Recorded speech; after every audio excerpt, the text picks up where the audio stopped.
What's up, y'all? Welcome back to Amoeba Records. I'm your host. We're on the fast track to 2,000, baby. That's a pretty cool number, not gonna lie. 2,000 is a pretty cool number. At 10,000, I'll make a face reveal.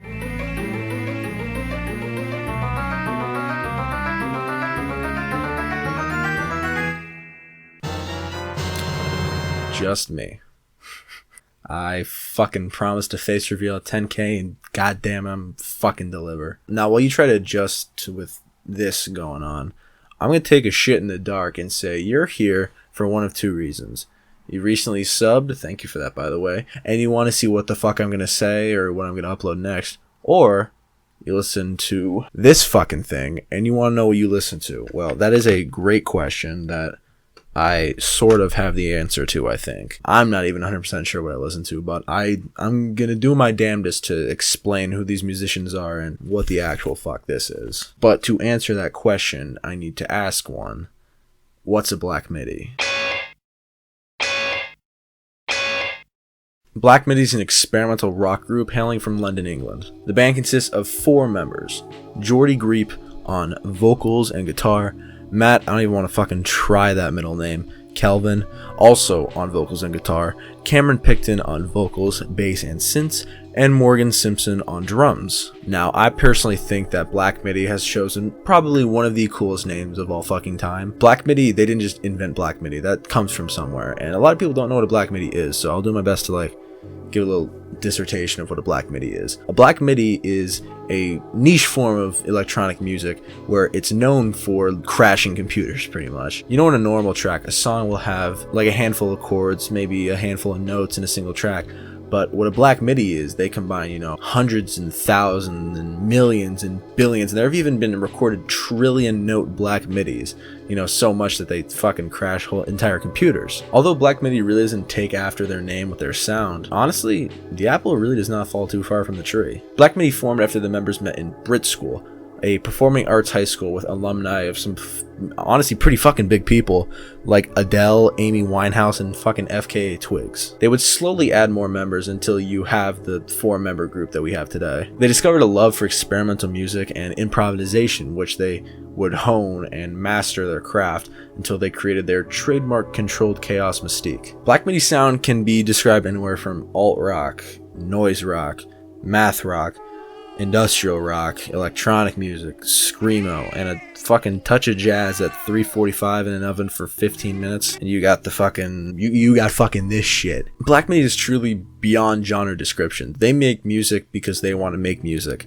They don't give a fuck about how experimental or how unaccessible it is. They make the music because they want to, and that's a very admirable quality, personally, I think anyway.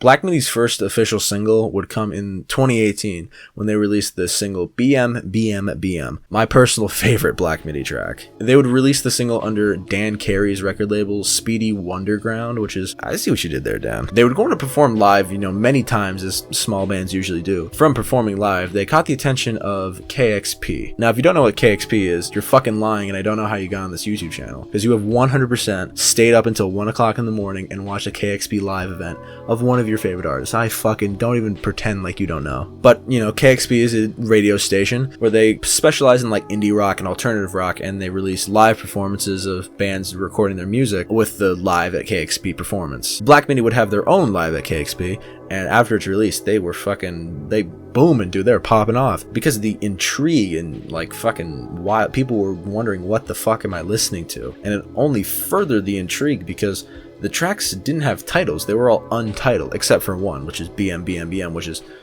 previously made. And from the success of KXP, they would announce that they signed to Rough Trade Records and released 2 non-album singles, Talking Heads and Crow's Perch. This all got the fucking fans hype as fuck for this album to come out. The hype train was cocked, loaded, and fucking speeding to the release date of their debut album. Alright, Gatorade break, everyone. A real quick Gatorade break. Everyone take a Gatorade break, grab yours, take it with me. Delicious chemicals, thank you Zuckerberg.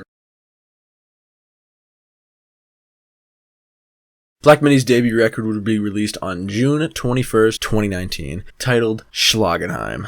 I like your cut, G. No, fuck the light. Oh, dude. The band's release gathered this album critical acclaim. Pitchfork gave it an 8.2. Loud and Quiet gave it an 8. And The Needle Drop gave it a very respectable, decent to strong 8. But that all means jack shit if the fans don't fuck with it. And boy, did those fans fuck with it. Schlagenheim received a user score of 8.3 on Metacritic, which is pretty fucking good, and gathered many new eyes on their music, and a lot more fans of their music as well. Like this satisfied customer, for example. I mean, it's pretty good, I guess. Thank you, professional Redditor Luke on Demand. I fall into this category as well. I didn't really know about Black Midi till after Schlagenheim's release. I'm very glad that I found this record, because this record fucking goes so hard and so fucking weird. I cannot even comprehend what the fuck I'm listening to. That's why I'm here, to try and help you, because I was confused as you. Describe what the fuck we are listening to on... The album kicks off with 953. This mind-boggling track can be broken down into like 4 main parts. The headache-inducing noise rock intro, the head-banging alt-rock anthem, the high school dance slow jam, and the previously mentioned headache-inducing intro, but turned up even louder and even more distorted, which I didn't even think they could fucking do. The track shifts in all these fucking different ways in like a span of 5 minutes. Constant chaos and constant fucking wild shit going on all the time, just constantly keeping you on your seat, ready to fucking bust. The lyrics complement the music extremely well, with Jordy talking about what I can only believe is to be religious practices, referencing sins and condemnations, and the old saying, an eye for an eye. I think personally, this was probably their best pick for an intro song, because it shows everything that Black Midi is about, like wild and crazy shit. Controlled chaos again, like controlled chaos in the lyrics, the vocals, and the instrumentation, which is, you know, nothing short of admirable. I'm sorry, I just took a shower and my hair is very like thin now, so I'm wearing a baseball hat. And it's super fucking long too. I don't like how long my hair is. And after this headache, the album transitions into one of the more groovy songs in the whole record, Speedway. The song has a, you know, fairly repetitious guitar chord as the instrumentation keeps swelling and pulsating, keeping you on the edge of your seat, ready for the explosion, but it never comes, like a nut that you've been trying to bust all fucking day. This is indeed one of the more calmer tracks on the whole record. It's very jazzy and very groovy, and it really expresses the feeling of improvisation that the band, you know, really enjoys, which, you know, not necessarily a bad thing. Improvisation is, you know, the cornerstone of jazz, which is why I'm very impressed that they can integrate it so, like, fluidly and flawlessly with this math rock bullshit. The lyrics seem to describe the building of a city, or, like, the description of the city system, I can only believe, painting the picture of old buildings, old greyhounds, and Duckshire Park. With the chorus repeating, "Honey won't build this code," which I don't know what that's supposed to mean, but it seems like some kind of dystopian future, like they've predicted the future, they see the fucking dumb shit that we've done, and it ain't looking too hot. But the jazz tones return on the song Reggae. The reggae is kind of like the previous song Speedway, but with more initiative and more impact, you know? More drive behind the instrumentals, with the last section of the track transforming into this distorted fucking feedback soaked riff fest. And the best I can get from these lyrics is someone like describing another individual, like the swagger and confidence they exude when walking into a building, the way he comes in through a room, a way I cannot do. Going along to describe what they're wearing, saying he's got a coat of 9 tails and fresh leather shoes come straight from the cow. Next we have Near Detroit, Michigan. The song opens up with a breakneck riff, setting the pace for the song, but just as you get too comfortable with that constant riff, it transitions to a almost soft rock passage, almost a ballad, with this creepy sense of impending doom or impending explosion that usually comes from a Black Midi track. And explode it does. It fucking goes hard. Probably, I think, the hardest on the whole record, I'd even boldly go to say. It has these extremely distorted guitar riffs and scream, like intense, like I'm gonna die scream. And the lyrics are kind of fascinating with what the song's titled, so I'll give you a little backstory. As you know, in 2014, near Detroit, Michigan, in Flint, the people of Flint, Michigan had their drinking water and sink water tampered with. The lead from the pipes would get into the water and make residents sick and die. And this is exactly what the band is talking about on the record. They're talking about many references to water in it. Like, for example, the constant phrase, "It's letting the water and you think that I'm fine," is screamed in some of, and I think I could say, the most intense moment on the entire record. And I think the reason it's screamed is because it distorts from "it's letting the water" to "there's lead in the water." Pretty fucking smart, boys. I see what you're doing. Pretty fucking smart. But after the head splitting "Near Detroit, Michigan," we transition into probably one of the calmest songs on the whole record. A song I can only describe as a slow jam ballad. Western. The song has these sweet guitar chords and bass riffs slowly building into this bustling percussion, where other songs that flow in this style end up, getting more and more distorted as they go with the rising tension. The tension gets resolved with beautiful, resolution. It's not distorted. It sounds very pretty, honestly. And the lyrics are quite interesting as well. What I can only describe as, an actress being used and abused by the industry and falling into the pits of drug abuse. With lines like, "We'd wake before daylight and practice until noon. He wanted perfection." And after more descriptions of this nature, the lyrics make this turn into this, what I can only imagine is a drug-filled fever dream or waking manic episode. It's fucking wild. "A pink caterpillar with 6 anorexic children let me stay, but I had to keep moving through Anteater Town, through Anteater Town, through Anteater Town." Dude, I don't fucking know. You listen to this shit. It sounds like 7 minutes. My brain's fucking fried. Speaking of brain, this takes us to the title track of the album, of Schlagenheim. More high tension, more math rock riffs, more of the good stuff. I've noticed from listening to this album sounds like if a fucking medieval band, time travel to the future, got bipolar disorder, created a banging album, and then just delivered it to us. I'm at a fucking loss to what I'm hearing, but I love it, dude. The song seems to be talking about marriage, with the lyrics saying, "She's the center, reverberations of bell sound, and I am so enthralled by this grand affair." But he also says in the same song, "I dream of women with the teeth of a raven." So remember, this is just my interpretation. I don't know what the fuck they're trying to say. If you have a better interpretation than I do, please leave in the comments below, because I fucking want to understand just as bad what they're saying as you do, so help me out here, boys. And now we get to Da Boy, BM, BM, BM. My favorite track from The Boys, and probably the most accessible Black MIDI track they've ever released. I say accessible because it's so simple. It's just a simple, one pluck guitar string and, a basic kick snare pattern. But, with accessible, Black MIDI can't just fucking keep it at that. They gotta go fucking buck wild. So they have these distorted screams and women begging for their lives. It sounds weird, but trust me, it's a fucking banger, I promise. Yes, my fucking camera just died. It's fucking so late at night. I'm gonna get this shit done. And you would have known about this earlier if you follow my Instagram. A little plug and little Gatorade break. What was I saying? Oh yeah, she moves with a purpose, pretty much. But yeah, she moves with a purpose. That line definitely gave my roommate some major PTSD. Speaking of PTSD, years ago was a more electronic bass track, which I was really surprised when I actually heard the song itself.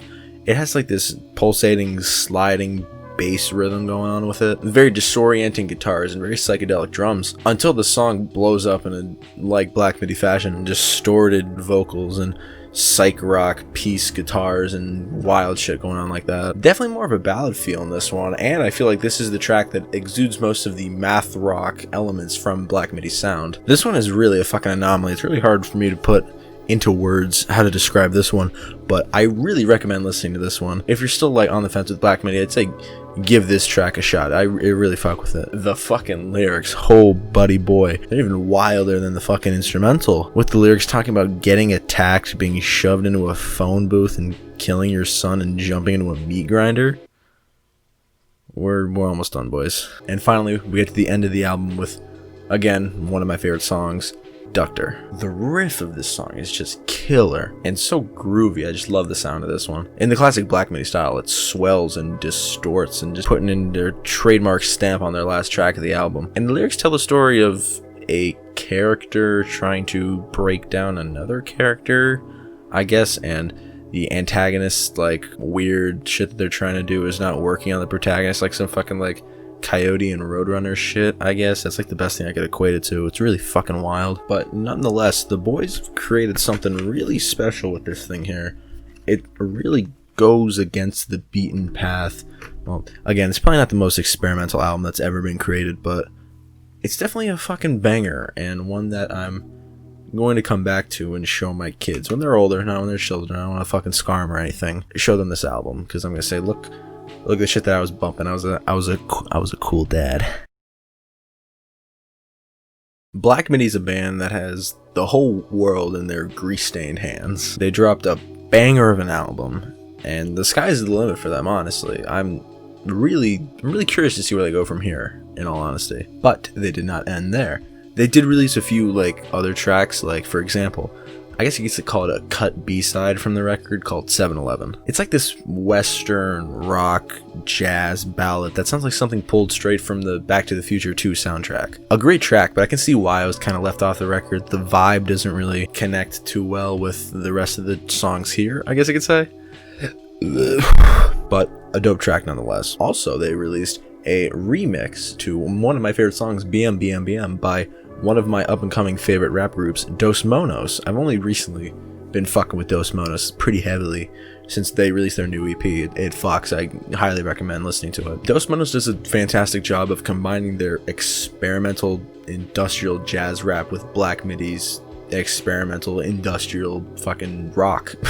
But I highly recommend checking this out, and this track needs way more love in my opinion. And the last thing that they officially released, as of recording this, is the 11-minute track Sweater. Sweater acts as like a normal Black Midi track, but even longer, with this soothing guitar chord that then transitions into this fucking explosion of sound that transitions into almost like an ambient drone piece of music by the end of it. They're currently selling a Sweater / 7-Eleven 12-inch record if you want to pick it up. Because I fucking did. Let's go, boys. Black Midi collection complete. But gamers, I think that's it. I think I pretty cohesively explained the history of Black Midi and their bodies of work. So if I could use my newfound, semi-successful YouTube platform to speak, I want to say to support these gentlemen, whether that be monetarily or just sharing their stuff, because I think they're doing something very unique and very wild here that I really want to see them make more of, and I want them to get the funding and recognition that they deserve. I bought the records here because I'm a huge vinyl guy, if you can't tell. I've done a few vinyl updates, and you can bet your fucking sweet ass that this bad boy is going to be in the next one. But you don't even have to support them monetarily like I do. I did because, I want to be extra. But, just telling your friends about it. Tell the friend that you're not afraid to be bullied by for saying that you listen to this kind of shit. But dude, Black Midi is, I think I can solemnly say they're gonna be something big one day for just being the innovators that they are. And I'm glad that I was here to say, like, yeah, check out the shit that I was fucking with back in the day.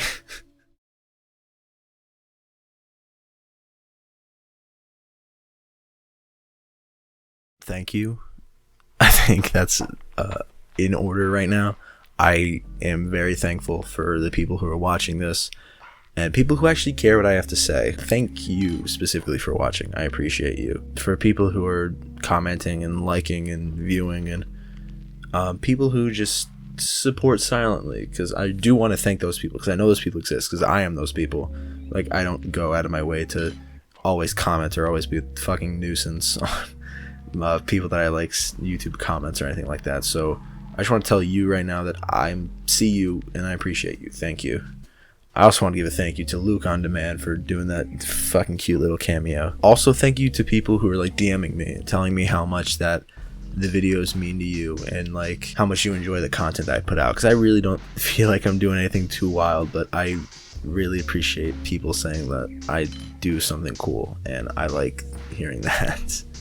But another thing I want to say is a huge thank you to the people that listen to my music and really fuck with my music, because that, I feel like that kind of overshines my YouTube career, because I love music and I think making music is one of my favorite things to do ever in the world, and I appreciate that people are listening to it.